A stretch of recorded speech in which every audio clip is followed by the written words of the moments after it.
መቼም ሰው አንድን ሰው ላገባው ነው ሲል ስለዛ ሰው የሆነ ነገር ማወቅ አለበት። ኳታር አፕላይ ያረጋል። ኳታር ሀገር ተወዳደረ፣ አለፈ። በ15 ቀን ውስጥ መምጣት አለብህ ተባለ። ማትወልድ ለዘር ማትሆን መሃን ከእድሜክ በላይ አግብተ እንዴት ነው የሚኖረው?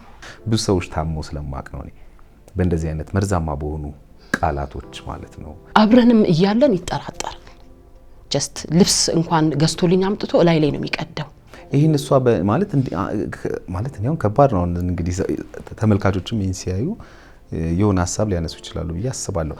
አለች መተናል ማታ ነው የገባነው፣ ግን ዛሬ ድረሽልኝ እኔና ሳሚ ፍቺ ልናደርግ ነው።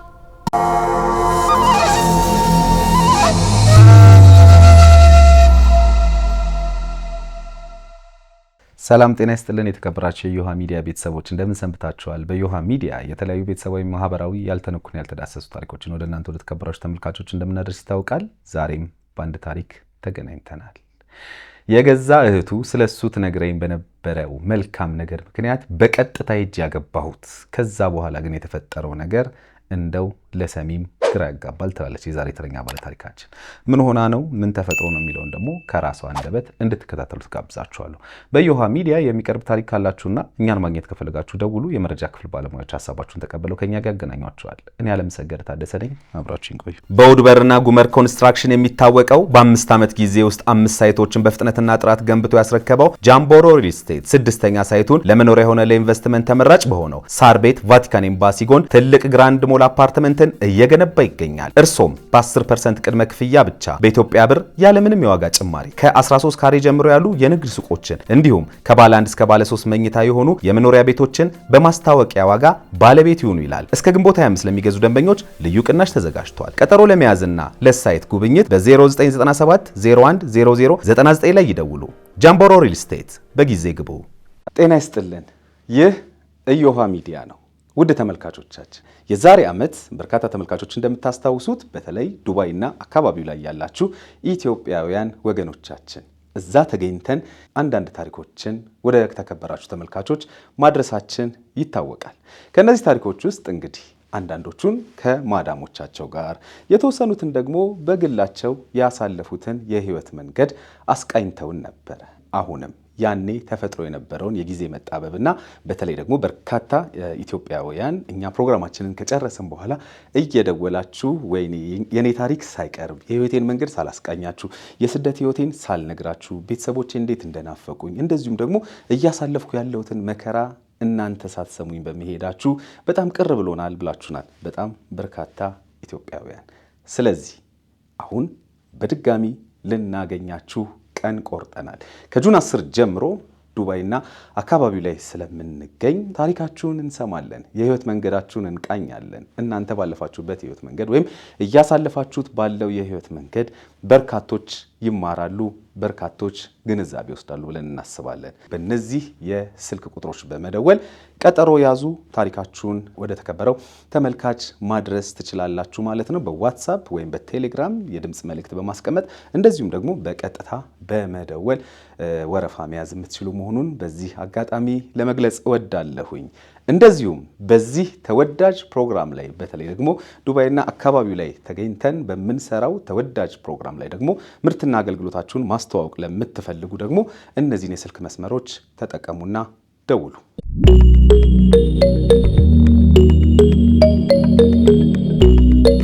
እንኳን ደህና መጣሽ።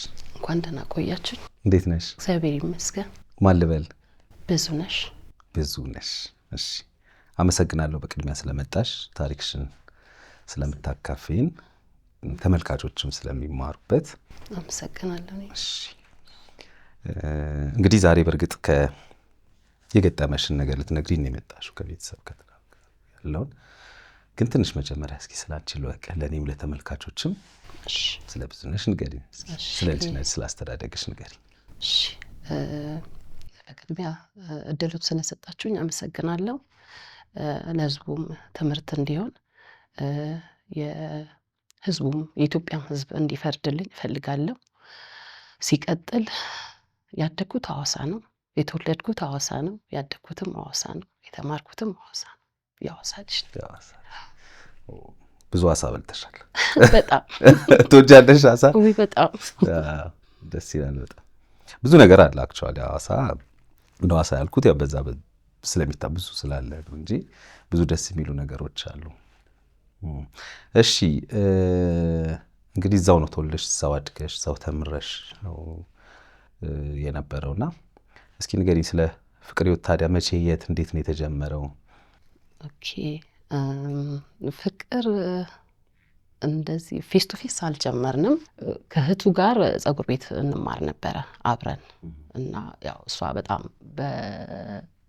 ፐርፌክት ናት በጸጉር እና ሳጨርስ ነው ተቀጥራ ስትሰራ የነበረው እና እኔ ያው እየተማርኩኝ ነበረ እና በአጋጣሚ እህቱ በጣም ቤስት ጓደኛዬ ናት ለእኔ ማለት ነው።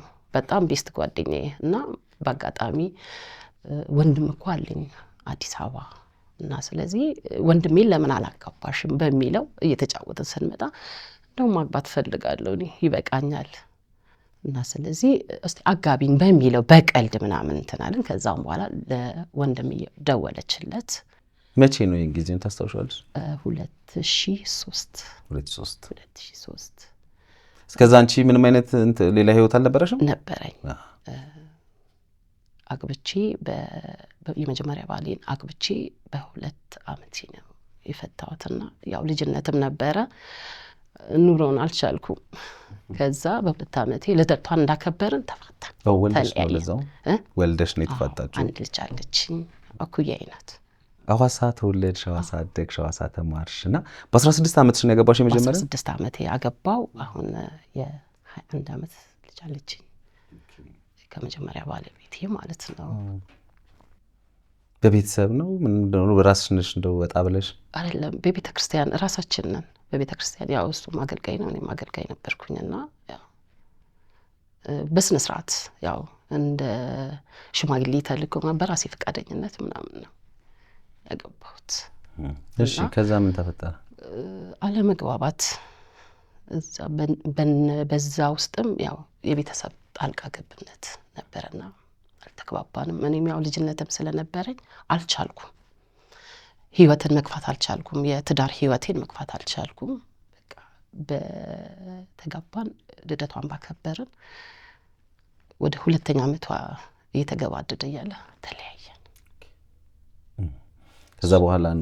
ከዛም በኋላ ነው እንግዲህ ያው እናቴ ጋር እሷን አስቀምጫት የራሴን ህይወት መምራት አለብኝ ብዬ ሙያ መማር አለብኝ በሚለው ነው እዛ ውስጥ ስገባ እህቱን ያገኘኋት እና በዛ እያልን ከእህቱ ጋር ጥቅ የሆነ ጓደኝነት ነበረን ከሱ እህት ጋር እና በቀልድ አነሳች። በቀልድ የተጀመረ ነገር ከዛ ፎቶ ተነስታችሁ ላኪልኝ የሁለታችሁን ፎቶ አለ። ፎቶ ላከላት። በተላከ በ1 ወር ሳይሞላኝ ትምጣ አለ። የዛን ሰዓት እሱ ባህር ዳር ነበረ የሚኖረው በስራ ምክንያት አርክቴክት ነው። መጣው፣ ሄድኩኝ፣ ብር ላከልኝ፣ ሄድኩኝ። ብቻሽን ሄድሽ? ብቻዬን ሄድኩኝ። በቃ ነገርኳት እኔ የሚሄደው ላገባው ነው፣ ያው ወንድሜን እድርሻለሁ ብለሽኛል፣ እኔ የሚሄደው ላገባው ነው። ሻንጣዬ ልብሴን ምናምን ያስኩኝ፣ ለቤተሰብ አልተናገርኩም። ቀጥታ ላገባው ሄድኩኝ። እሺ እሱ የአንቺን ፎቶ ተልኮለት? የኔ ፎቶ ተልኮለት። አዎ በአካል አልተገናኘንም። አልተገናኛችሁ? ፎቶዬን ብቻ ያየው። ፎቶሽን አየ? ፎቶዬን አየ። በቃ ወደድኳት ላኪያት አላት። ወደድኳት፣ ብር ልክልሻለሁ፣ ባንቺ አስገባልሻለሁ፣ ትምጣ አለ። በጣም ጥሩ። ብር ላከልኝ፣ ሄድኩኝ። ሄድሽ? ልብሴን ምናምን ሻንጣዬን ምናምን። አንቺስ ፎቶውን አይተሽ ነበር? የሱን ፎቶ አዎ አይቻለሁ። የላከልኝ አለ፣ ፎቶን ይዤ መጥቻለሁና የእንትን ፎቶ ማስተርሱን የተመረቀበት ፎቶን የላከልኝ እና ከመምጣቴ በፊት ግን እንደዚህ ብሎኛል። ስትመጪ አለኝ ትንሽ ፍራሽ ትንሽ የሆነች ስስ የሆነች ፍራሽ እና አንድ ማንቆርቆሪያ፣ አንድ ድስት አለችኝ ስትመጪ እና ንብረት ምናምን አይተሽ እንዳትመጪ። እኔ እሱን አይደለም የምፈልገው አንተን ነው የምፈልግ ስለዚህ እኔ የምመጣው ላገባህ ነው። በጣም ማግባት ፈልገሽ ነበር እንዴ? በቃ ማለት ከሱ ጋር መኖር ፈልጌያለሁ። ጓደኛዬን በጣም ስለምወዳት ከነሱ ጋር ዝምድና ፈልጌያለሁ። በጣም ነው የምወዳት ጓደኛዬን፣ የሱን እህት። ብዙ ነገር አሳልፈናል እኔና እሷ በጓደኝነት እና እዛ ትምህርት ቤት ተገናኝተን በቃ የሆነ በጣም ደስ የሚል ጓደኝነት አለን። ቤተሰብም ያውቃታል እና እሷን ስለምወዳት ወንድምየውን ማግባት ፈለግኩኝ እኔ። ከዛ ያትምጣልኝ መጣው። ስመጣ ያለኝና ያገኘሁት በጣም ደስ ይላል ግልጽነትሽ። በነገራችን ላይ ማለት የምታወሪው ነገር እንደዛ ነው የተረዳሁት። በግልጽ ነው ማውራት ስላለብኝ ነው። እና እሺ ሄድሽ ባህር ዳር? ማይዋሽነት ፍራሹ እንደዛ ቀጭን ነው፣ እንደዛ ፍራሽ እንደዛ ነው፣ ቀጭን ነው ፍራሽ እና እንደ ሳውንድ ፕሩፍ። እሺ እና በቃ መጣው፣ አየሁት፣ ተያየን፣ ተቀበለኝ፣ ተጋባን። ይዛን በቃ ባልና ሚስት ሆነን እኔና እሱ። ስታዩ እንዴት ነው ፎቶ ላይ እንዳየሽው? እሷ በእርግጥ አሁን አንቺ እኔው ላንቺን ጥያቄ መጠየቅ ማልችልበት ምክንያት አንድ ነገር አይምሮሽን አሳምነሽዋል። በጣም ትወጃታለሽ፣ እህቱም ጓደኛሽ ናት ምናምን። ከዛ ደግሞ ቤተሰብ መሆን ትፈልጊያለሽ ከነሱ ጋር። ስለዚህ ብዙ ነገሮች ጋር እንትን ይሉሻል ብዬ አስባለሁ። ስለዚህ እንደሄድሽ ወሰነሽ ነው ሄድሽው? በቃ ወሰነን ሄድን። እሱም ወሰነ። ለምስራ ቤት ሰዎች ለጓደኞቹ ነግሯቸው ነበር። እማገባት ሚስት እየመጣች ነው ከአዋሳ፣ የእህቴ ጓደኛ ብሎ ነገራቸው። እነሱም ተዘጋጁ። እነሱ ተዘጋጅተዋል። እኔም ተዘጋጅቼ ነው የሄድኩት እና 5 ቀን አብረን ስንተኛ ምንም ነገር ያደረግነው ነገር የለም። 5 ቀን አብረን ተኝተናል በዛች ፍራሽ። ያቺ ፍራሽ ታሪካዊ ፍራሽ ናት። ስልኬ ጠፍቶ እንጂ ይዣት ነበረ ለታሪክ። እና እዛች ፍራሽ ላይ ስንተኛ ከስር ውሃ ይፈልቅ ነበረ እዛች ፍራሽ ስር። እና አምነሽ አይምሮሽን አሳምነሽ ነው የመጣሽው፣ እንዳይደብረሽ ወስነሽ ነው የመጣሽው። እኔም ወስኜ ነው የገባሁት። ለቤተሰብ አልተናገረም፣ እኔም ለቤተሰብ አልተናገርኩም።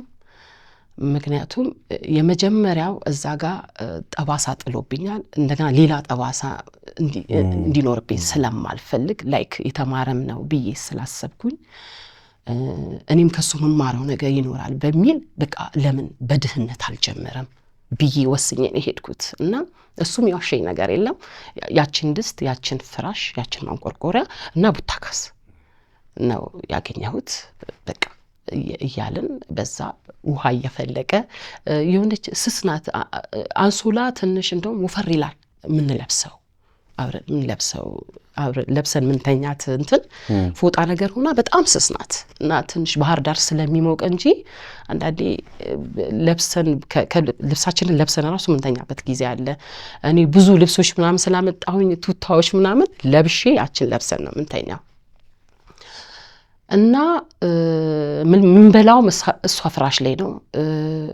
እኔ ደግሞ ቡና ጠጣለሁ፣ እሷ አይጠጣም። ትንሽ ደም ግፊት ነገር ስላለበት እዛች ፍራሽ ላይ ነው ምንበላው፣ ቡና ምንጠጣው እዛ ፍራሽ ላይ ነው። እና እንደዛ ስንኖር እንደ እግዚአብሔር ፈቃድ ከዚህ በፊትም ህንፃ ኮንስትራክሽን ልደታ ይሰራ ነበረ። እዛ ያስተምር ነበረ ልደታ። እና እዛ እንደገና ሲያመለክት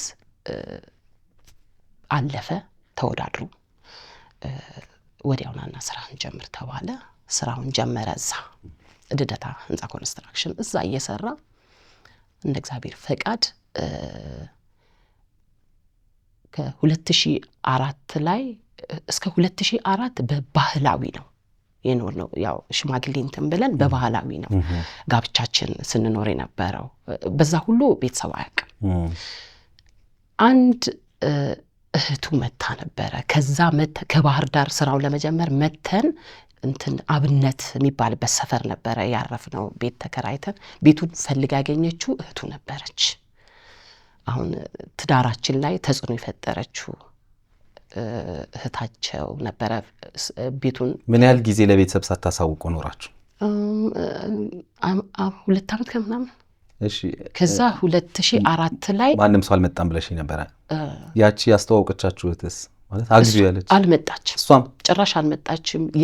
ያደገው እዚህ ሽሮ ሜዳ አጎቱ ቤት ነው ያደገው። እህቱ የእናቱ ልጅ ናት። ተምረው ሁሉንም ነገር እንትን ያሉት ያስተማሩትም ምንም ያሉት የአጎቱ ቤተሰብ ናቸው። አባቱ በልጅነቱ ነው የሞተው እና ፈልጋ አገኘችልን። መጣን። ምንም ንብረት የምንይዘው ንብረት የለም። ትንሽዬ ያው የራሴ ልብስ ነው፣ እሱም ብዙ ልብስ እንደውም የለውም። የኔ ሻንጣ እና ያችን ፍራሿንና ያችን ነገር ይዘን መጣን። ያሱን ዶክሜንት ምናምን ይዘን መጣን። አብነት ስንኖር ነበረ። ከዛም በኋላ ስራውን ጀመረ። እዛ 2004 ላይ ያው የሱ ቤተሰብ እኔ ጋር መጣ። መጀመሪያ የመጣችው እህቱ ናት፣ ያጎቱ ልጅ። ያው እሷ መጣች። ለቤተሰብ አሳውቁ አለችን።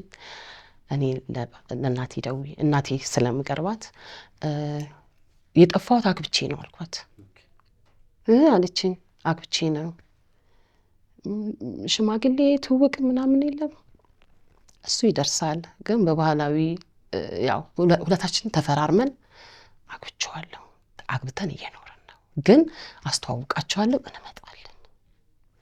እንደዛ እያለን በመሀል ያው ቤተሰብ ጋር ለበዓል አንድ በዓል እነሱ ጋር አንድ በዓል እኛ ጋር እየሄድን እንደዛ እያደረግን የመጀመሪያውን በዓል እነሱ ጋር ወሰደኝ፣ አስተዋወቀኝ። በሚቀጥለው በዓል ደግሞ እኛ ጋር ወሰድኩት፣ ተዋወቅን። ያው ማግባቴ ቤተሰብ አወቀ፣ ልጄ እዛ እንደነበረች ነው። እና እንደዛ እየኖረን እንደ እግዚአብሔር ፈቃድ 2007-2008 አካባቢ ላይ የእንትኑን አጸደቅን። ዋናውን ዘመናዊ 80ውን አጸደቅን። በመዘጋጃ ቤት ሄደን አጸደቅን እሱን። እና በዛ መሀል ግን እዛ እየሰራ ኳታር አፕላይ ያደርጋል። ኳታር ሀገር ተወዳደረ፣ አለፈ። በ15 ቀን ውስጥ መምጣት አለብህ ተባለ። ለቤተሰብም ብዙ እንትን አላለም። ያው ኳታር ተወዳድረ ያለው እና ሊሄድ ነው ብሎ ለቤተሰብ ተናገረ። እኔም ያው ሳሚ ከሀገር ውጭ ሊሄድ ነው ለስራ፣ የሚከብደኝ ከሆነ እመጣለሁ እናንተ ጋር ኑሮ፣ ያው እዛ እስከሚያደላድል ድረስ ሊቸግረኝ ይችላል፣ ካልሆነ ደግሞ እኔ ቤተሰብ ጋር ትሄጃለሽ አለኝ። እኔ የሚቀለኝ እኔ ቤተሰብ ጋር ብሄድ ነው። ራስሽ ቤተሰብ ጋር? እኔ ቤተሰብ ጋር እንዴ ለምን እንደዛም ከሚሆን በቃ አንቺ ቤተሰብ ጋር ትጂ እኔም ቤተሰብ ጋር ትጂ፣ በቃ እንደምንም እዚህ መኖር አለብሽ። እኔ ያው እንደምንም እንትን ብዬ ቀደም ብዬ ከሰጡኝም ሰተውኝ የቤት ክራይ እንትን ሌላውን ነገር እንኳን ከበር ባላረግ የቤት ክራይ ለቀለብሽ እየላኩኝ እዚህ መኖር አለብሽ በሚል እየኖርኩኝ እሱ ወደዛ ሄደ። እዛ እየሰራ ቆየ። ከዛ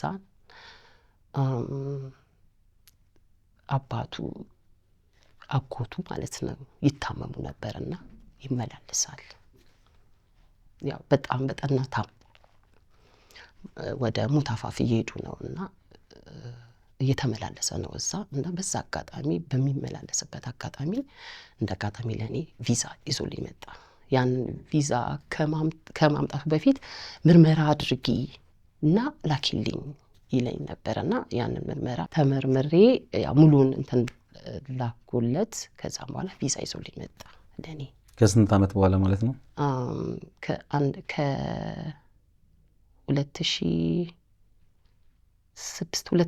ከ2006-2007 ነው እንደዛ አካባቢ የመጣልኝ። 2007 ማለት ጋብቻችንን ህጋዊ ያደረግንበት ያልሽኝ ነው? 2007 የህጋዊ ያደረግን። 2008 እሱ ሄደ። 2009 ላይ ያው ሲመላለስ ስለነበረ ይዞልኝ መጣ ለኔ። ለቤተሰብ ነገርኩኝ። ለቤተሰብ ሳልናገር ልሂድ አልኩት። ነገር ያው አጋጣሚ ነው።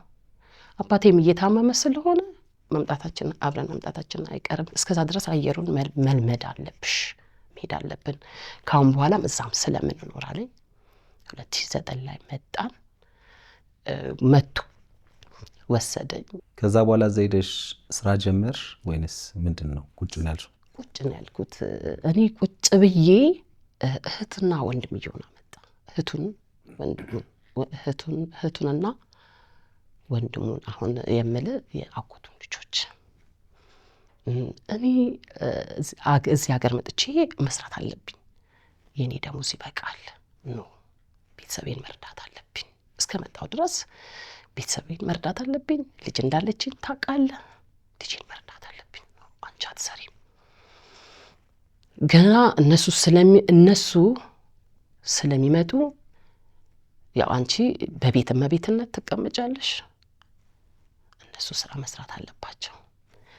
ይፈልጋል ስራ ለኔ ነው የሚገኘው፣ ይፈልጋል ስራ ለኔ ነው የሚገኘው። ለእህቱ የሚፈልግ ስራ ለኔ ነው የሚገኘው። አትሰሪም። 1 አመት 2010 ሊሞላ አካባቢ እነሱም ስራ አጡ። እኛ ቤት የተወሰነ ጊዜ ነበረ ሲኖሩ የነበረው። ከዛም በኋላ ቤት ተከራየላቸውና ለሱ ቤት ተከራየ። ለሁለቱ ነበር የተከራየው። ነው እሷ ከኔ ጋር ትሆን አልኩኝ። እሷ ከኛ ጋር ትሆን፣ ሴት ናት። ለሱ ግን ይከራይለትና ውጪ ይሁን ስራ እስኪገኝለት። ስራም አልተገኘለትም።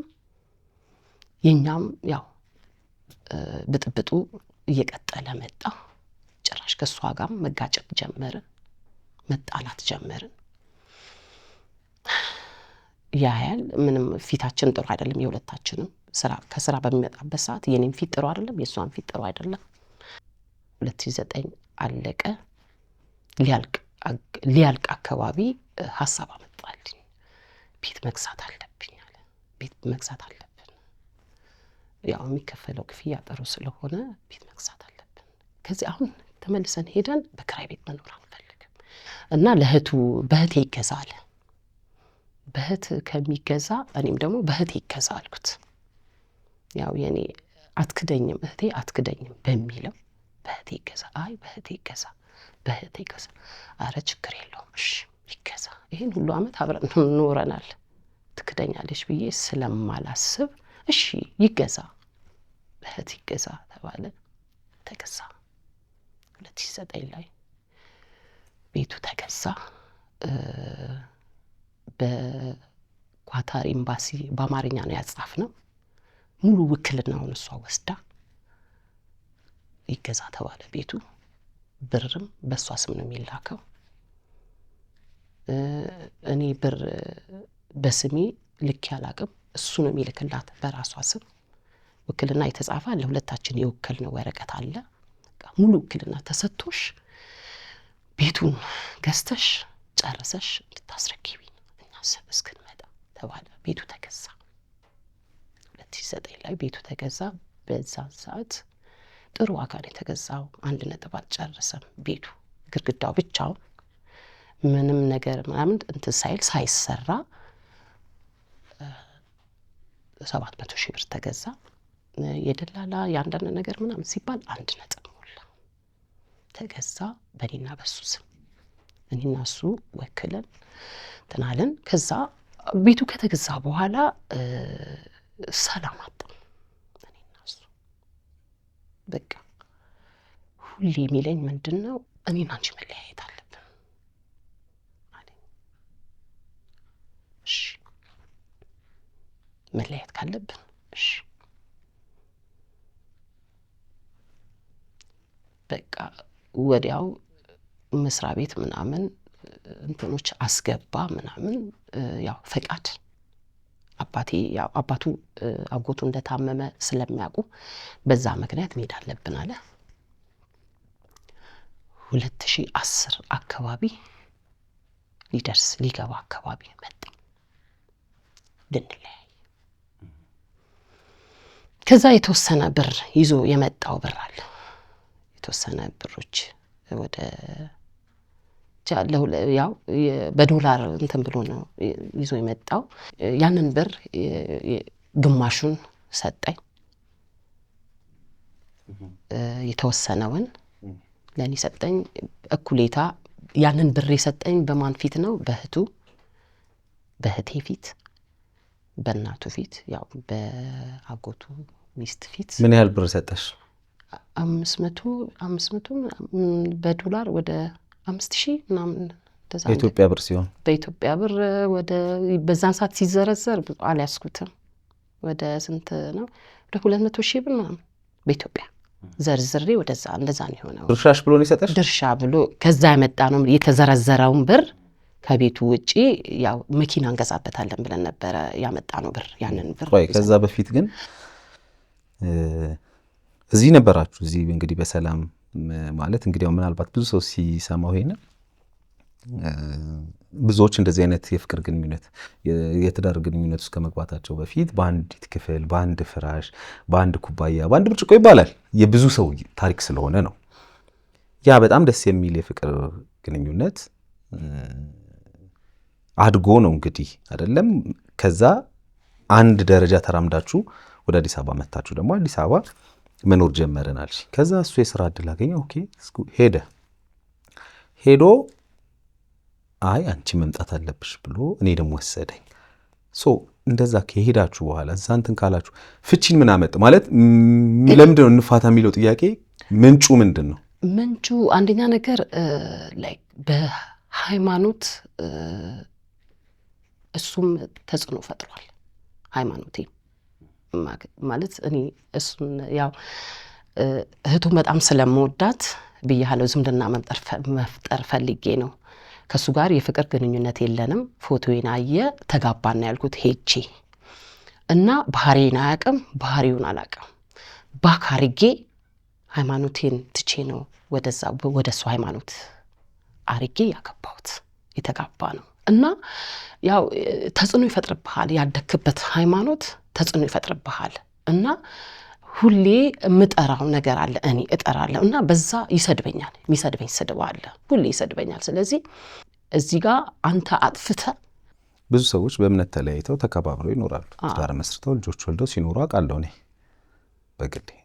አሁን ኢንተርኔት ጥሎ ይሄ ፖይንትን ማንሳቱ ማለት እናንተ መጀመሪያ ደረጃ ትልልቅ ሰዎች ናችሁ አይደል? ነገሮችን ማገናዘብ በምትችሉበት ደረጃ ነው የፍቅር ግንኙነት። እኔ አሁን የመጀመሪያው ተዳሪ እንደዚህ ሆነ ብትይኝ የሆነ ምናልባት ልረዳው የምችለው ጉዳይ ሊኖር ይችላል። ቢኮዝ 16 ዓመት የነበረ ብለሽኝ ልጅ ነበርሽ ምናምን። አሁን እኮ በጣም አድገሽ ነው አይደል ይሄን ግንኙነት የጀመርሽው? 2004 ማለት እኮ ትላንት አይደል እንዴ? በጣም አድገሽ ምናምን ነው ይሄን ነገር የጀመርሽው። እና እኔ አሁን ጥያቄ ምን መሰለሽ፣ ስትጀምር ያኔ ያንቺ ፎቶ ተላከለት፣ ከዛ አየሽ የሱንም ፎቶ ሄድሽ ቤቱ። ኦኬ አሁን መጀመሩ ላይ አይደለም የኔ ጥያቄ። መቼም ሰው አንድን ሰው ላገባው ነው ሲል ስለዛ ሰው የሆነ ነገር ማወቅ አለበት አይደል? የዛን ሰው የሆነ ነገርን በጣም መረዳት መቻል አለበት። አንቺ ስለሱ ምንም ሳታውቂ እሱ ስላንቺ ምንም ሳያውቅ ነው ለጋብቻ ወሰናችሁት? ምንም ነገር በቃ ስለኔ ምንም የሚያውቀው ነገር ከገባችሁ በኋላ እንኳን አልተነጋገራችሁም? እህቱ ተነግረው ነበረ ስለኔ እህቱ ተነግረዋለች። ያው እህቱ የነገረችውና እኔን ሲያገኘኝ አንድ ነው ባህሪያችን ማለት ነው። እሱም የነገረኝ ባህሪ ሳየው አንድ ነው ባህሪው። ያው እየተላመደን ስንሄድ የሚወጣ ባህሪ አለ። አይ ሳትላመዱ በፊትስ እንደው ምንም መለማመዱ ሳይመጣ መቼም ያንድን ሰው አብሮሽ የሚተኛን ሰው አገባዋለሁ ያልሽውን ሰው እምነትና እንትን ሰው አያውቅም እንዴ?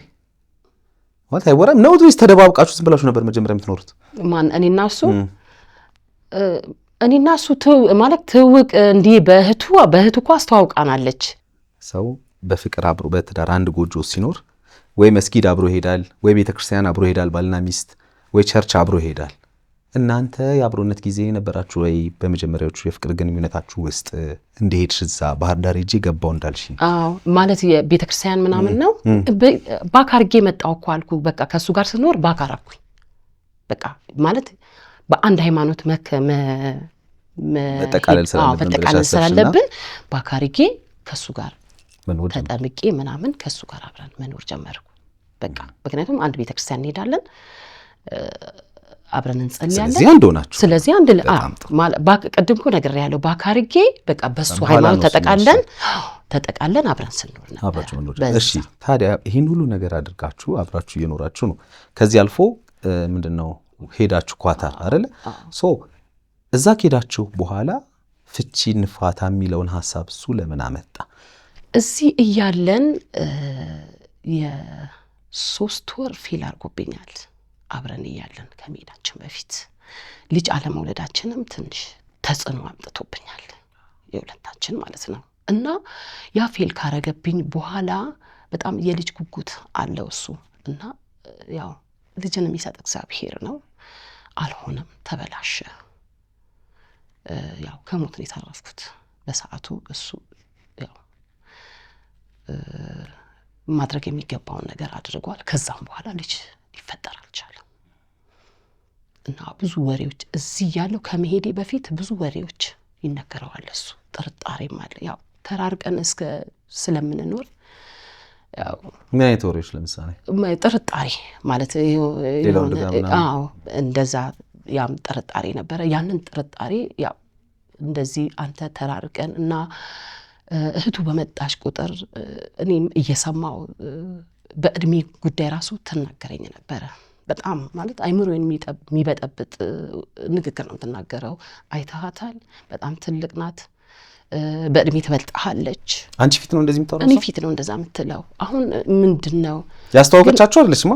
አይ የእህቱ አሁን አጎቱ ልጅ እና እንደዛ ማለት በቃ የምትናገራቸው ንግግሮች በፊቴ በጣም ጭንቅላቴን በጣም ነው የሚነካው። እና ያለ ልጅ መውለድ አለባት ምናምን እና ማትወልደው የምትጠቀመው ነገር ቢኖር ነው እንጂ ትወልድ ነበረ። ለምንድን ነው ማትወልደው? እና ያም ተጽዕኖ ፈጥሮብኛል እና ሃይማኖቴም ተጽዕኖ ፈጥሮብኛል እና በዛ ላይ ጥርጣሬውም አለ እያለ በቃ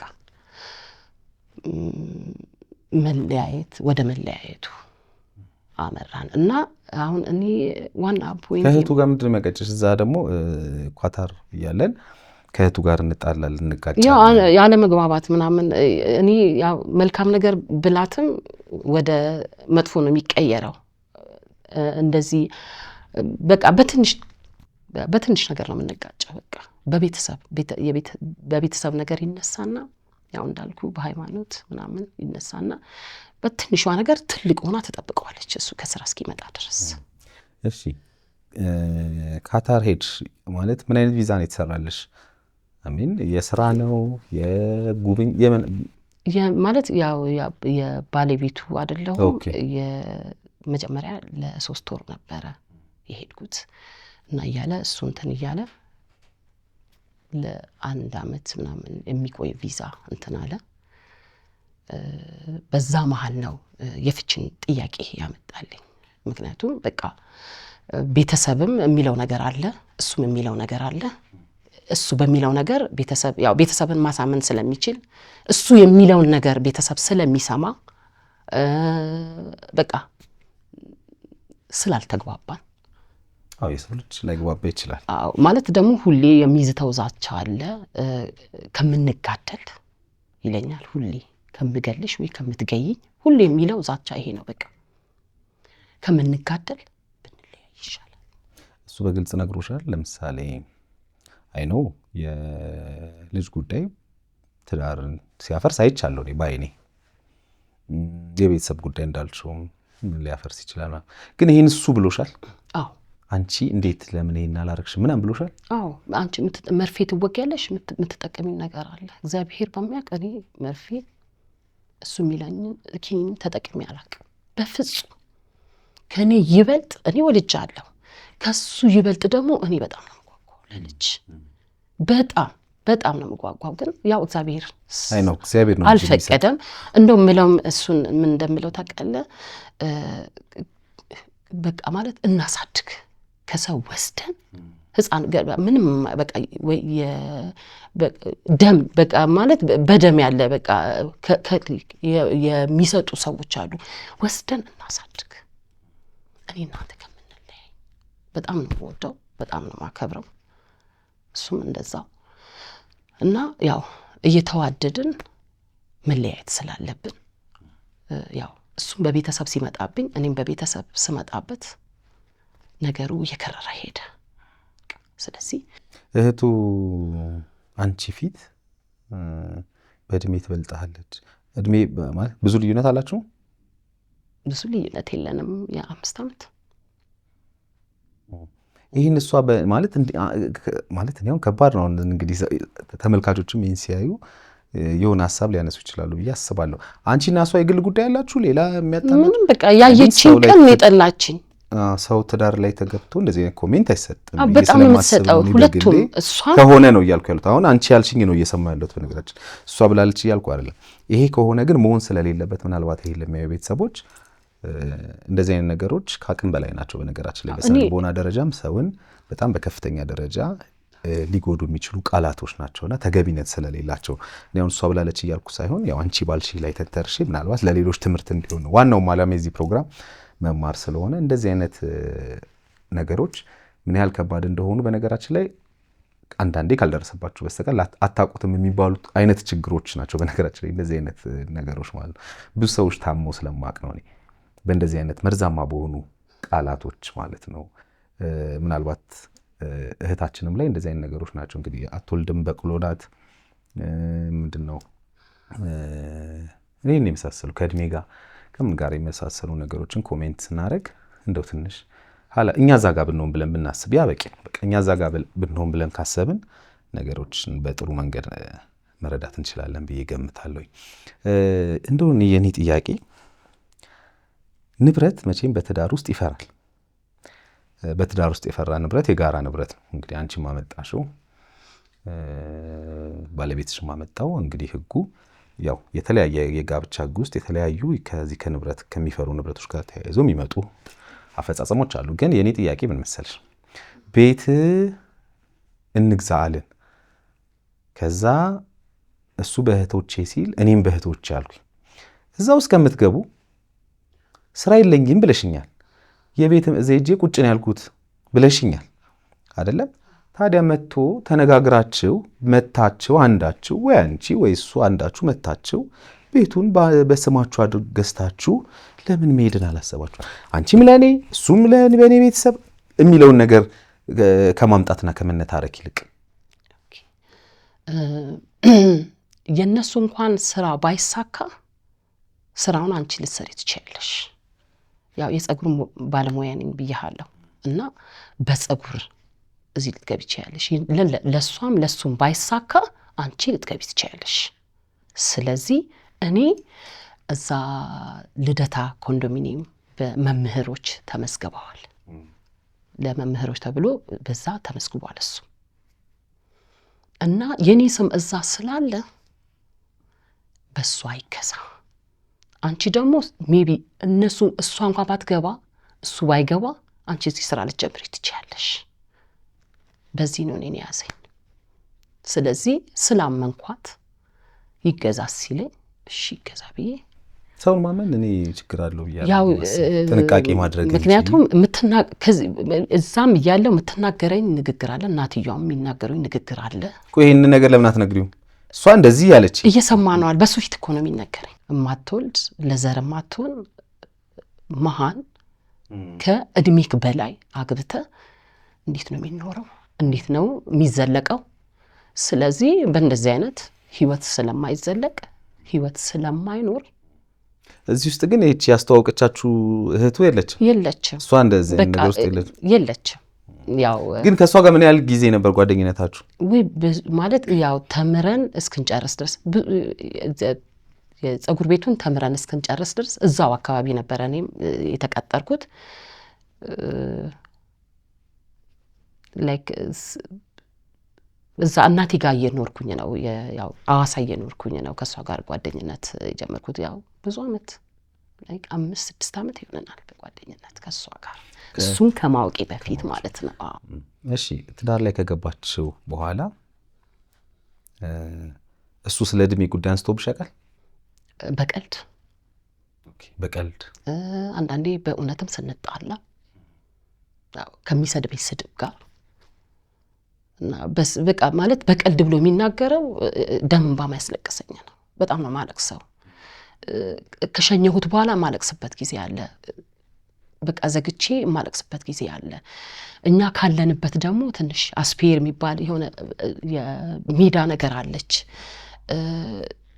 እሱ እስኪመጣ ድረስ እንደወጣም እንዲሄድም ፈቃደኛ አይደለም። ሙሉም ምንም ነገር እንዲሄድ ፈቃደኛ ስላልሆነ ያው ከዛ መጥቼ ትንሽ ቀንሼ ነው በጣም ወፍራም ነኝ እና አብረንም እያለን ይጠራጠራል። ጀስት ልብስ እንኳን ገዝቶልኝ አምጥቶ ላይ ነው የሚቀደው። እንደዚህ ሆነሽ ልትወጪ ነው ምናምን ይለኛል። ራሱ ገዝቶ አምጥቶ እንደዚህ ሆነሽማ እንዴ አትወጪም ይላል፣ ይቀዳል። በቃ ምንም ነገር ለብቻሽን መውጣት አትችይም ይላል። አንድ ጊዜ እንደውም ተናደድኩኝና ወጣሁኝ። ኦቨር ነው ኦቨር ጠርቼ ወጣሁ። ከዛም በኋላ ልክ እሱ ሲመጣ ተቀጣጣም እና ሽንቴን የመጣው ዳንገጬ ማለት ነው። በቃ የሚሰድበኝ ስድብ ስላለ አንዳንዴ ሲለውም ይማታል። ፈራሁኝና ሙሉ ጥቼ ነው ካንተ ጋር በቃ ወይ እሱ ገዝቶ ነው የሚመጣው ወይ አብረንም እንድንወጣ አይፈልግ። በቃ እንዲህ ወይ አረቦች እንዲህ ሲራመዱ ምናምን ካለ አየሽ እንደዚህ አይነት ልብስ ለብሰሽ ይኸውልሽ ምናምን በቃ የሚለው እስክንመጣ እየሰደበኝ ነው የምንመጣው። እና የሚገርም ነገር ቤተክርስቲያን እንኳን ሄደን ተዘጋግተን ነው የምንመጣው። የነፍስ አባታችን ራሱ ቤት መጥተው በቃ በምንም ነገር ተሰሚነት ያለው እሱ ነው። እኔ ማለት እሱ የሚናገረውን ያህል መናገር አልችልም። ከመናገር ይልቅ የሚናገረኝ ንግግሮች ስላሉ ከዚህ በፊትም የእሱ ቤተሰብ የሚናገሩኝ ነገር ስላለ ያን እንትንልና የሚቀድመኝ ማልቀስ ነው። በቃ በለቅሱ ይወጣልኛል፣ ይሰድበኛል። በጣም ክፉ ስድቦች ነው የሚሰድበኝ። በጣም ክፉ፣ በጣም አስቀያሚ ሆነ ማለት በቃ ማይመጥነኝ ስድብ ነው የሚሰድበኝ። እና በዛ መሀል እያለ ራሱ ነው መፋታት አለብን ያለው። በቃ እኔና አንቺ ተስማምተን ስለማንኖር ከምንጋደል ቅድም ብያለሁ። በቃ ወይ የሆነ ነገር ከማረግሽ እኔና አንቺ መለያየት አለብን። ምን ያህል ጊዜ ቆይሽ ኳታር? 2009 አንድ አመት። እሺ በመፋታት ተስማምታችሁ መጣችሁ? ተፋተሽ? ቤቱ ከተገዛ በኋላ መጣ። ቤቱ ከተገዛ በኋላ የቤቴንም ንብረት 6 ካርጎ እቃ በሷ ስም ነው የተላከው። እቃውንም ልከን ቤቱን ከተገዛ በኋላ። እሺ ከዛ መተሽ የተገዛው ቤቱ ገባሽ? አልገባው። ቤቱ አልቆ መብራትና ከላይ የሚሰካኩ መብራቶች የቀሩት እና እሱም ነበረ። ያጎቱም ሚስት ነበሩ። እሷም ባለችበት የቀረውን እኔ መጨረስ እችላለሁ እና ወደ እኔ አዘዋውሪልኝ አልኳት። የምን ቤት ነው ያለሽ አለች። የምን ቤት ነው ያላችሁ? የምርሽን ነው? ቤት የለንም? እርግጠኛ ነሽ? ቤት የላችሁ? ብድግ አለና ተነሳ። አትጩሂ እናቴ ላይ የነርቭ ታማሚ ስለሆነች፣ እናቴ የሚለው ያው አሳዳጊ ያጎቱ ሚስት ነው። የነርቭ ታማሚ ስለሆነች ፖሊስ ጠርተን ተዋርደሽ ከምትወጪ ከቤት ውጪ። እሱም እህቱ። በዛ መሀል ሁለቱ የመጡት እኔ ጋር የመጡት ቃላት አልተናገሩኝም። እኔ ጋር መጥተው የተመለሱት ማለት ነው። ምንም ነገር ምንም ቤት የለሽም፣ አንተም የለህም፣ ፖሊስ መጥቶ ተዋርደሽ ከምትወጪ ውጪ። ቤቱ የት አካባቢ ነው የተገዛው? ቦሌ አላብሳ ባለ 2 ኮንዶሚኒየም ነው።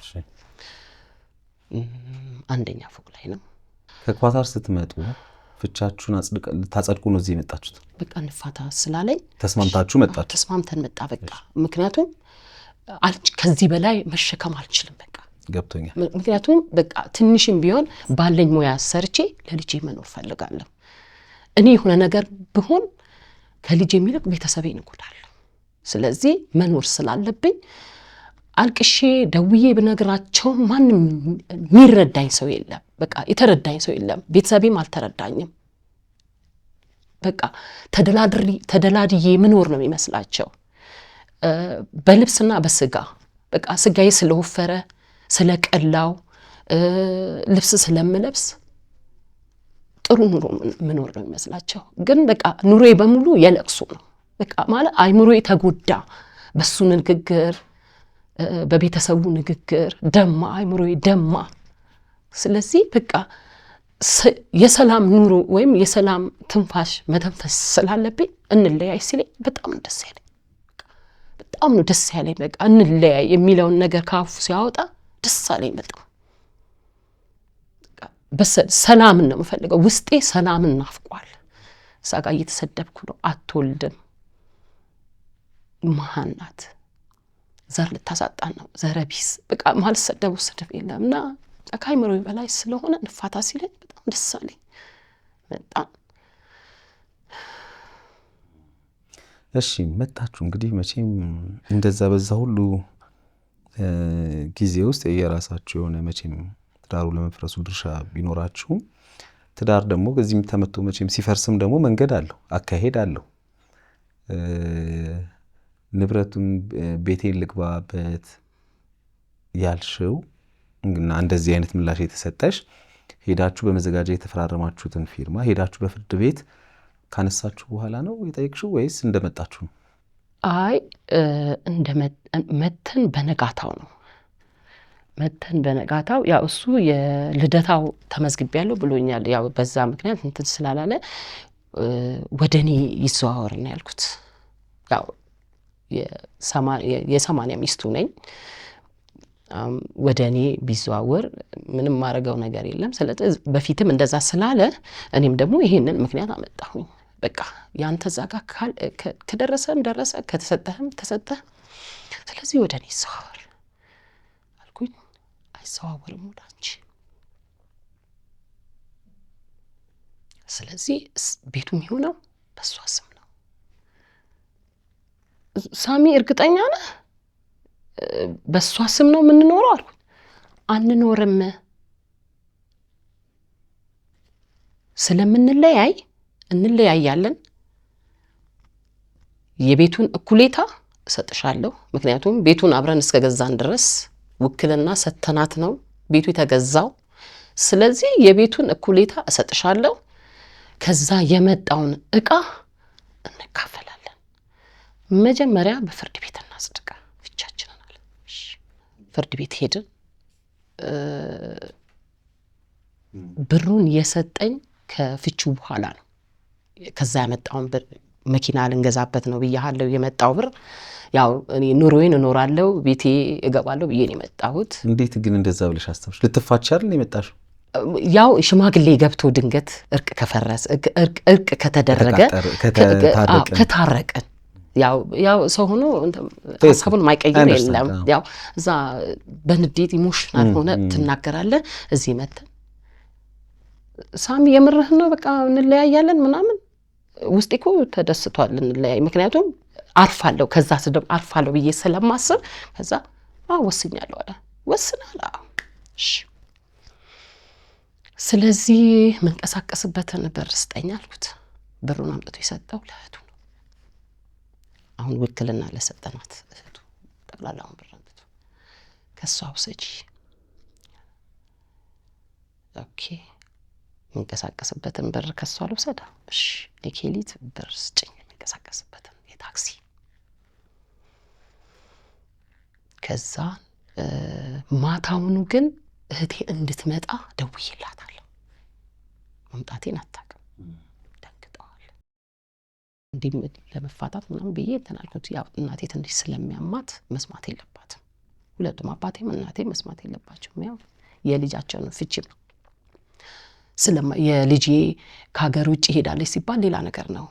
ጎረቤትም ዘመድ አዝማድም ምንም ነገር የሚያስበው ሌላ ነገር ስለሆነ ስፔሻሊ እናቴ እንድትሰማ አልፈለኩም። አለች። መተናል፣ ማታ ነው የገባ ነው። ግን ዛሬ ድረሽልኝ፣ እኔና ሳሚ ፍቺ ልናደርግ ነው። እንዴት ሆናን? በቃ እስከ ማታ ድረስ ደረሰችልን። እሷ እስከትመጣ ድረስ እኛ ፍርድ ቤት ሄድን። ፍቺ አስገባ። ያው አንዱ ወገን እሺ ካለ እምቢ ካለ አንዱ ወገን እሺ ቢል አይሆንም ተባለ። በማን ነው ፍቺ የገባው? በሱ ገባ። ጠበቃ ቆመ። እኔ ጠበቃ ማቆምበት ምንም ነገር ብር የለኝም። ተስማምታችኋል እንዴ? ብር እሱ ጋር ነው ያለው። ተስማምተን ብንመጣም ምን እንቀሳቀስበትን ብር ጠበቃ መቆሙ ምን ለምንድን ነው የሚያስፈልገው? ለሱ ነው ስራ። እኔ ስራ መስራት ፈልጋለሁ፣ ከሷ ጋር መቆም አልፈልግም እየመጣው ፍርድ ቤት ብሎ። ስለዚህ አንቺ ከሱን ወደ ክርክር ወሰድሽው፣ ወደ መከራከር ጀመራችሁ እንዴ? ፍርድ ቤት በቃ ማለት እሱ እኔ አልፈታም ፈታለሁ አልፈታም በሚለው ነገር እኔ አልፈታም በሚለው ክርክር ተጀመረ እና በዛ መሃል ንብረት ብቻ ነው ያስገባው። የቤት ዕቃ ቤቴን አላስገባም፣ ቤታችንን አላስገባም። ፍርድ ቤቱ ላይ ቤቱን አላስገባም፣ እንትን ብቻ ነው ያስገባው። ከዛ ሲባል ያው ወዲያው እንትን አለ፣ የንብረት ክፍፍል ይደረግ ተባለ። አንቺ ቆይ እኔ ጋር ግራ ስለገባኝ ነው ማለት ፍቺውን በጣም አጥብቄ ፈልጌዋለሁ፣ ምክንያቱም ንጹህ አየር ለመተንፈስ ስለምፈልግ አይደል? ከስድቡም ከምኑ። ከዛ ደግሞ ልክ ተስማማችሁ ፍርድ ቤት ሄዶ እሱ ፍቺውን ታዲያ ሲያስገባ አልፈታም ያልሽው ከምን አንፃር ነው? አልፈታም ያልኩት የቤቴን አላስገባም፣ ልካድ እችላለሁ፣ አሁንም እሱም ሊክዳኝ ይችላል በሚል ለምን ፍርድ ቤት ቢይዘው ጥሩ ነው በሚል አልፈታም ያልኩት ለቤቴ ጉዳይ ብዬ ነው። ግን አልሆነም፣ ያው ጸደቀ። እሺ ፍቹ ጸደቀ። ከዛ ወደ ንብረት ክፍፍል ይመጣ ቆጠራ ክፍፍልሽ። ንብረት ክፍፍል መጣ። ከ6 ጋር ካርጎ ከላክ ነው። ከ6 ካርጎ አንዱ ተፈቶ ከአንዱ ላይ ነው 2 ዕቃ ምናምን የተሰጠኝ። 5ቱ ካርጎ እንደነበረ አለ። ካስቀመጠው ብር ላይ እኩሌታውን ሰጠኝ። የቤቱን ብኖርበትም ብሸጥም እኩሌታውን እሰጣታለሁ ብሎ በእጁ ጽፎ ነው ፈርሞ ያጸደቀልኝ። በግል ነው በግል። አዎ በዛ ሽማግሌዎች በተፋታን በሽማግሌዎች ፊት በእጁ ጽፎ። ፍርድ ቤት ነበራችሁ መጀመሪያ? ፍርድ ቤት ነበረና ፍርድ ቤት ሄደ ፍቺ አስገባው። ተስማምታችሁ ነው ከኳታር እዚህ ድረስ የመጣችሁት? እህቴንም ጠሯት ልንፋታ ነው ብዬ አልሽ። ታዲያ ፍርድ ቤት ሄደሽ ለምን አልፈታም አልሽ? መጀመሪያ የቤቴን ይከዳኛል በሚለው ያገናኘዋል ከፍቺው ጋር። በቃ አይምሮ ያሰበው ቤቴን ይከዳኛል። እንደዛ ስላሰብኩኝ ለምን እዚህ ላይ ካልተጠቃለለ የቤቴንም ሊክዳኝ ስለሚችል ምናልባት ለሌላም ጊዜ ይሄንንም ለሚያዩ ፍቺና ንብረት ደግሞ ራሱን ችሎ ነው ንብረት። አንቺ ይሄ ነገር አለን እሱ ይሄ ነገር አለን ገባሻ? አንቺ ባስገባሽው ብቻ ወይ እሱ ባስገባው ብቻ እኮ አይደለም፣ በጋራ የምታስገቡት ነገር ነው። ይሄ ንብረት አለን በማስረጃ ታስገባላችሁ። ከዛ በኋላ ነው ፍርድ ቤቱ ያንን የንብረት ክፍፍል የሚያደርግ። አዎ እና ማለት ያለማወቅም ነው ማለት ቀርቤም ስለማላቅ እዛ ፍርድ ቤትም ህግ ቦታ ምናምን አላቀም። እና በቃ በቀረብኩ ቁጥር የሚቀድበኝ ምንድነው በቃ እንደዚህ ለፍቼ ዝም ብዬ መቅረቴ ነው በቃ የሚለውን ነገር ነው አይምሮዬ። አንድ ካርጎ ነው የተሰጠኝ ከ6 ካርጎ ከ6ኛውም ካርጎ የተወሰነ እቃዎች ነው የቤት እቃ የተሰጠኝ እኮ። ሌላው ካርጎች አልተከፈቱም ነው እኮ። ለብራት ታቀርቢም ያንን አለኝ ብለሽ አቀረብሽ? ፍርድ ቤት አቅርቤያለሁ። እሺ አቤቱታ እንትን ብያለሁ። ያው መጀመሪያ አለን የሚለውን አቅርበሻል? አለን አዎ ወረቀት ላይ አስፈራለሁ። ፍርድ ቤትም አቅርቤያለሁ። እሺ ቤት አለን በጋራ እንትን ያለው የሚለውንም አቅርበሻል? አዎ አቅርቤያለሁ። ወረቀቱም አለ። ፍርድ ቤት ያቀረብኩት ወረቀት ያው ሊሰጠኝ ፈቃደኛ እንዳልሆነ ጥሪ በሄደ ያው መጥሪያ በሄደ ቁጥር ንብረት አጣሪ ኮሚቴ አለ። አዎ መጀመሪያ ወደ ንብረት አይደል? ንብረት አጣሪ ኮሚቴ ነው መጥቶ አይቶ ያላችሁ ንብረት ይሄ ነው ተብሎ በሽማግሌ ይካፈል ምናምን። ሽማግሌንም አላስገባም እሱ ሊሰጠኝ የፈለገው። አሁንም የምትሰጠኝ ያንን ንብረት የምትሰጠኝ ማናት? እህቱ። እሺ ምን ያህል ገንዘብ ተሰጠሽ? ካመጣው ወደ 500,000 በኢትዮጵያ 500,000 ብር። አይ በኢትዮጵያ ተዘርዝሮ 200,000 በዛን ሰዓት ማለት ነው ተዘርዝሮ እና እዛ ወረቀቱ ላይ አለ። ያው እኔ በራሳም ወረቀቱ ላይ አለ እና ቤቱንም ሊያካፍለኝ ሊሰጠኝ ፍቃደኛ እንዳልሆነ በመጥሪያ በሄደ ቁጥር ሽማግሌ በሄደ ቁጥር እየጠፋ ማስቸገሩን ፍርድ ቤት አመልክቻለሁ። ግን እሱም ስላልቀረበ ተሰቢነትን አጣው እና ባለው መሰረት ስልክም ብደውል አነሳልኝም። ያው አሁንም አመንኩት የቤቱን እኩሌታ ይሰጠኛል በሚል ያችን ሰጠኝ። ያው ሰርቼ መበላበትን ሰጠችኝ። እሱን ይዤ ሄድኩኝ። ሙሉ ንብረት እነሱ ጋር ነው ያለው። ሙሉ ንብረቴ አካፍሎኛል። የመጣውን ብር አካፍሎኛል። ያው አብረን እንትን ያልነውን አካፍሎኛል።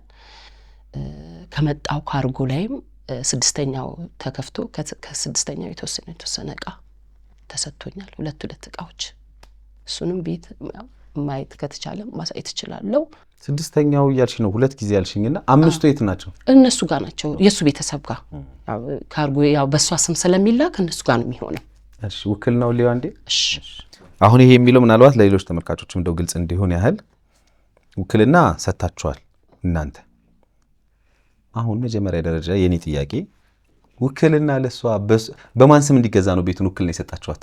በሷ ስም ተገዝቶ እኛ ስንመጣ ወደኛ በሷ ስም ከሆነ የሚገዛው ቤቱ ገንዘብ ብቻ ስልኩላት ሄዳ ቤት ትገዛለች። እኔ በስሜ ቤት ለመግዛት ያንቺ ውክልና ምን ያደርግልኛል? እኔ ይሄን ሁሉ ስትራቴጂ ምንም ማቀው ማለት እኔ ሌሎችም እንዲጠነቀቁ ነው። ውክልና መላክ ማለት ምን ማለት ነው? አሁን ውክልና መላክ ማለት እንደ ራስ ማለት ነው። ውክልና ማለት እኮ እንደ ራሴ ማለት ነው አይደል? እንደኔ ሆኖ እንደዚህ ያርግል። አሁን ለምሳሌ እዚህ ጋር ይላል የባለቤትነት ደብተር አሰርተው መረከብ እንዲችሉ ምናምን። ውክልና ማለት አንድን ሰው በዛ ቦታ ላይ መገኘት ስለማይችል ወይም በዛ ሰዓትና በዛ ጊዜ ላይ መገኘት ስለማይችል እንደሱ ሆኖ እንዲያደርግለት ነው አይደለም? ስለዚህ እናንተ ማድረግ የነበረባችሁ የነበረው ምንድነው? ውክልና ስትልኩ በስማችሁ ቤት እንድትገዛላችሁ የሚል ቢሆን በጣም ጥሩ ነው። ከዛ ምክንያቱም ውክልና እስከላካችሁ ድረስ እኮ ሙሉ ውክልና ስትልኩ የሚያስፈልገውንም ዶክመንት አብራችሁ ነው የምትልኩት። መላክም ያለበት እንደዛ ነው።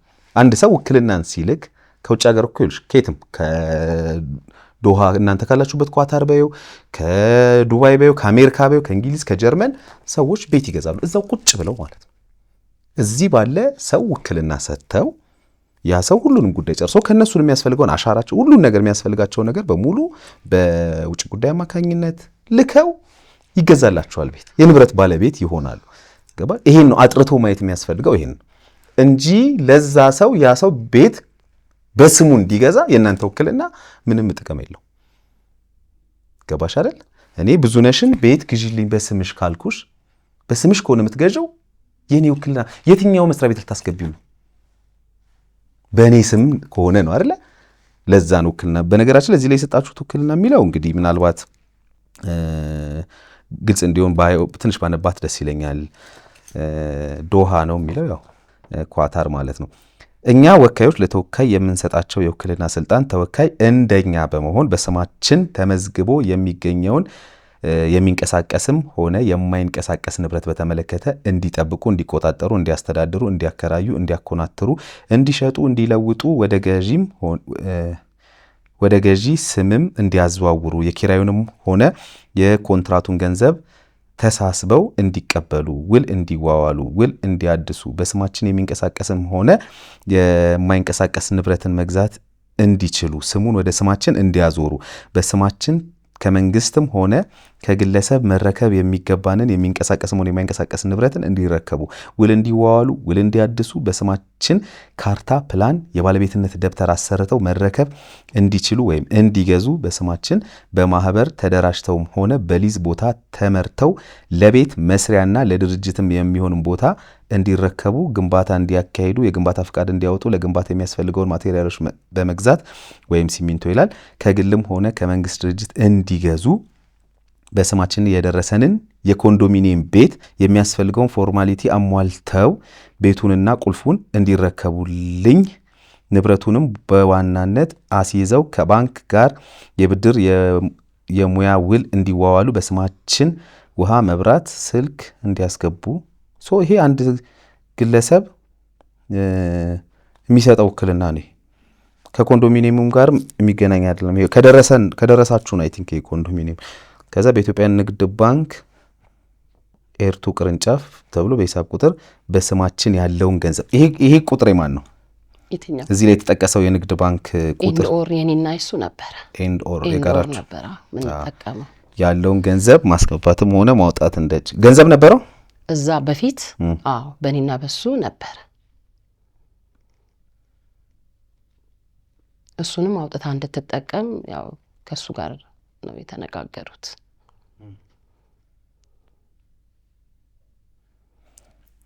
በቃ ይሄ ውክልና ነው። ይሄ ውክልናን የሰጣችኋት ውክልና ነው። ፎቶችሁ አለ እዛ ላይ እንደሚታየው። እንዳልኩሽ ግን በእናንተ ስም ወይ ባንቺ ወይ በባለቤትሽ ስም እንዳልኩሽ ወይ ባንቺ ወይ በባለቤትሽ ስም ለማይገዛ ንብረት ውክልና መስጠት ያን ያህል ተቀባይነት የለው። ምክንያቱም በቃ እኮ በእሷ ስም ከሆነ በእሷ ስም ነው የሚገዛው።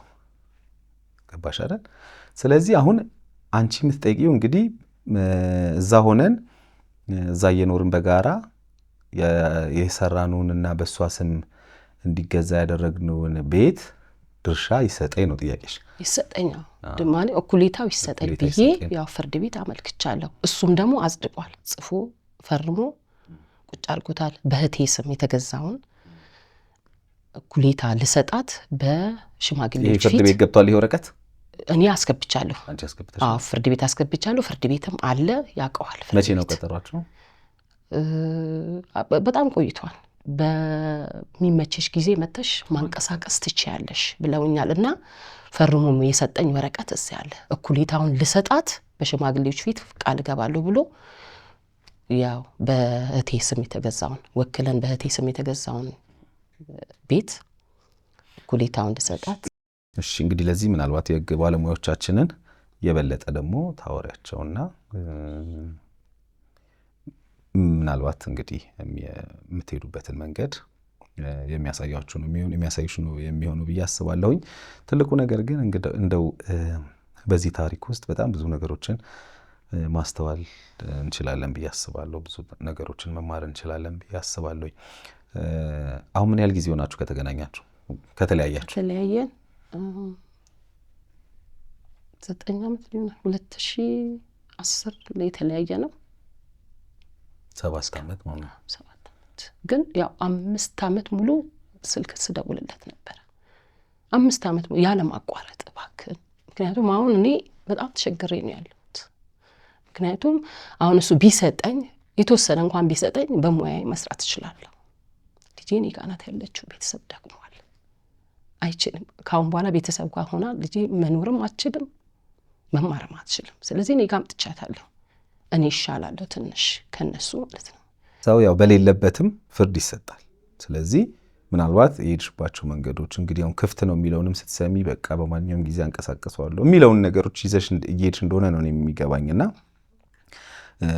ስለዚህ ፍርድ ቤት ላይ በህግ የሚገባውን ነገር ጠይቀሽ ምናልባት እስከ መጨረሻው ድረስ ጠይቆ ጀምሮ ነገሮችን መተው ሳይሆን እስከ መጨረሻው ድረስ እየተከታተሉ ጉዳዩን ማስፈጸም ነው የሚጠበቀው ብዬ አስባለሁኝ። ስለዚህ ምናልባት እንግዲህ እነሱም ይሄን ፕሮግራም ያዩታል ብዬ አስባለሁኝ። እንግዲህ እዚህ ታሪክ ላይ የገለጽሻቸው ሰዎች በሙሉ ማለት ነው ያዩታል ብዬ አስባለሁ። ለሱ የምታስተላልፊለት መልእክት ካለ ልትነግሪ ትችያለሽ። ያው ብዙ ጠብቄሃለሁ፣ ስልክም እደውልልህ ነበረ አላነሳህልኝም። ከቻልክ ያው እናት አለክ፣ እህቶች አሉክ፣ ለነሱ ስትል በሴት ልጅ አምላክ እለምንሃለሁ። መኖር ስለምፈልግ ለልጄ መኖር ስለምፈልግ ለቤተሰቤ መኖር ስለምፈልግ ይህንን ምንታይ ከሆነ ቃል የገባህልኝን እንድትፈጽምልኝ በእግዚአብሔር ስም እለምንሃለሁ። ስራ ነበር እዛ ማለት ለነሱ ስራ ሲፈለግ ለኔ ነው የሚገኘው እያልሽ ነበር። አይሚን ከዛ በኋላ ስለ ስራ ምናምን አስበሽ አታውቂ? እኔ አስባለሁ። እሱ ግን ምንም በቃ አይ ከተለያያችሁ በኋላ ከተለያየን በኋላማ ያው እንትን እየፈለግኩኝ ነበረ። ሰው ቤት ተቀጥሬ እየሰራው ነበረ በሙያዬ ሰው ቤት እዛ እዛማ እንዳልሰራ እንዳልወጣ ተደርጌያለሁ። ያው ከተለያየን በኋላ ግን እዚያው ህይወትን ለማስቀጠል ስላለብኝ ባካፈለኝ ብር የጸጉር ቤት ከፍቼ ነበር። እሱ ባካፈለኝ ብር የጸጉር ቤት ከፍቼ ያው ኮቪድ ላይ ተበላሸብኝ። አሁን ትዳር መስርተሻል? ከልጅ ጋር ነው። የሚጸጽትሽ ነገር አለ? በምን? እኔ እንጃ ላይፍ በቃ እስካሁን ባደረግሽው በሆነው የሚጸጽተኝ ነገር ባላደረግኩት ያው ትዕግስት አድርጌ መኖር ነበረብኝ። ያው ግን ያው ከአንድ ግለሰብ የመጣ ነገር ስለሆነ ምንም ማድረግ ስለማልችል ያው ህይወት ይቀጥላል። ህይወትን ማስቀጠል ስላለብኝ ህይወትን ብቻዬን ያው እየመራው ነው። ብኖር ጥሩ ነበረ፣ አልሆነም። ስለዚህ ከሱ ጋር በመፋታቴ የሚጸጽተኝ ነገር የለም። መሸወዴ፣ እነሱ ያሉኝን ብቻ በመስማቴ እሺ በማለቴ በማመኔ ብዙ ነገር ተሸውቻለሁ። ንብረቶቼንም አጥቻለሁ። አብረን ያፈራነውን ንብረት አጥቻለሁ። በዚህ ሰዓት እየተንከራተትኩ ነው የምኖረው ከልጄ ጋር። ይሄ ጸጽተኝ ነው። እንዳልሽው ምናልባት ይኸውልሽ ህይወት ይቀጥላል በየትኛውም መንገድ ማለት ነው። ሁላችንም የምናልፍበት የራሳችን ህይወት መንገድ አለን። አንቺ የተለየ የፈጠርሽው ስህተት የለም እዚህ ውስጥ የምነግርሽ ነገር ማለት ነው። ማለት አሁን ቅድም ምን ስትይ ሰማሁሽ? አይ እንደው እኮ ችዬ ብኖር ምናምን ማለት የሚፈጠረውን ደግሞ አናውቀውም ነበረ። ገባሽ አይደል? እንዳለ መግባባታችሁ እየደረሰብኝ ነበር እያልሽው ስለነበረው የቃላት ጦርነት ከዛ አልፎ አካላዊ ጸባችሁ የት ሊያደርሳችሁ እንደሚችሉ አታውቁትም ነበር። አንደኛ። ሁለተኛ የሰው ልጅ ግን ሲለያይ ህይወት ይቀጥላል። አዎ ይቀጥላል። ከዛ በኋላ ግን ህይወት ሲቀጥል ምንድነው ካለፈው የተማርነው ነው ትልቁ በህይወታችን ውስጥ የሚያስፈልገው። ምን ተምረናል? ለሚቀጥለው ህይወታችን የትላንቱ ስህተታችን ወይም የትላንቱ ጥሩ ጎናችን ምን አስተዋጽኦ አለው የሚለውን ነው ማሰብ መቻል ያለብን። ገባሽ? እንጂ በእልህ እሷ እንደዚህ አድርጋኝ አሁን እድሜ ዘመንሽን በሙሉ አንድ ሰውን ያለያየን እንደዚህ እህቱ እንደዚህ አድርጋ እያልሽ ብትኖሪ ሁሌ እያዘንሽ ትኖሪያለሽ እንጂ ምናልባት የምትለውጪው ነገር በጣም ላይኖርም ይችላል አይደለ? ምክንያቱም አሁን እኮ እነሱ ህይወታቸውን እየኖሩ ነው። ስለዚህ አንቺም ህይወትሽን መኖር ነው። ስለዚህ ህይወትሽን ስትኖሪ ደግሞ የሚያስፈልግሽ ያለሽን መብትሽን ሀቅሽን መቀበል ትችላለሽ በፍርድ ቤት። ከዛ ውጭ ያለ ነገር ግን እያሰብሽው ሊጸጽትሽ የሚገቡ ነገሮች አያስፈልጉም። ለምሳሌ አሁን ያ ቤት በእኔ ስም ቢሆን ከዛ ተጨማሪ ቤት ይኖረን ነበር ተጨማሪ እንደዚህ እያልሽ ከኖርሽ አሁን ያለውን ላይፍሽን ነው የምታበላሽው። ገባሽ? አሁን እኔ እንዴት አድርጌ ቤት ይኖረኝ ነው አንቺ ማሰብ ያለብሽ። ገባሽ? እንዴት አድርጌ ራሴን ስራ ልስራ፣ እንዴት አድርጌ ልጄን በጥሩ ሁኔታ ላሳድግ። እነዚህ ነገሮች ነው ተግባራዊ ማድረግ እኔ እንደ ወንድም ነኝ የምነግርሽ።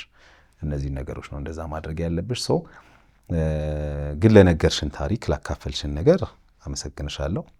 የህግ ባለሙያዎቻችንን ታወሪያለሽ ከዚህ ስትወጪ ያማክሩሻል እነሱ። ከዛ ውጭ እንግዲህ ምናልባት ይሄ መልእክት የተላለፈላችሁ ሰዎች ወይም ይሄን ታሪክ ስታዩት እንግዲህ እሷ ያለችው ነገር ውሸት ነው እውነታው ይሄ ነው የምትሉን ከሆነ ይሄው አድራሻችን ልትደውሉልን ትችላላችሁ። የመጨረሻ ጥያቄ የምጠይቅሽ